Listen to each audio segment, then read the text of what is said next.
जिस्म ये चलता फिरता मुर्दा ही तो है अब, जिस्म ये चलता फिरता मुर्दा ही तो है बस, इस पर अब बस एक कफन डालने की देरी है।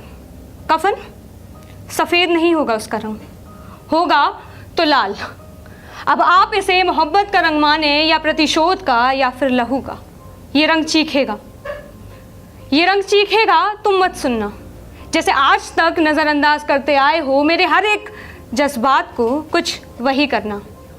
इस चीख को तुम शोर समझकर कहीं दबा देना, इस चीख को तुम कहीं शोर समझकर दबा देना। नहीं दबा पाओ तो किसी चार दीवारी में ले जाकर दफना देना, और अगर फिर भी ना दबा पाओ तो कहीं दूर चले जाना, क्योंकि एक दिन तो ये रंग चीखेगा और तुम नहीं सुन पाओगे वो गूंज जो तुम्हें बताएगी कि कैसे कतरा कतरा कर एक लाश तैयार की थी तुमने, कैसे कतरा कतरा कर एक लाश तैयार की थी तुमने। घाव हुआ तो छलावे की पट्टी से ढक दिया गया, घाव हुआ तो छलावे की पट्टी से ढक दिया गया। बोलने की कोशिश हुई तो एहसान गिनवा दिए गए, और लिखने की कोशिश की तो हाथ बांध दिए गए। लेकिन एक दिन तो ये रंग चीखेगा। एक आईना बस तो था जो मुझे बताया करता था मेरा सच मेरा वजूद, एक आईना बस तो था जो मुझे बताया करता था मेरा सच मेरा वजूद। तुम्हारे डर से वो भी तोड़ दिया गया।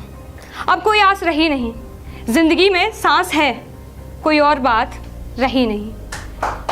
इस रंग से काफ़ी कहानियाँ लिखी जाएंगी, तुम्हारी निशानियाँ, हम दोनों की कहानियाँ, समाज का अत्याचार और तुम्हारा उस पर हर दिन बदलता विचार।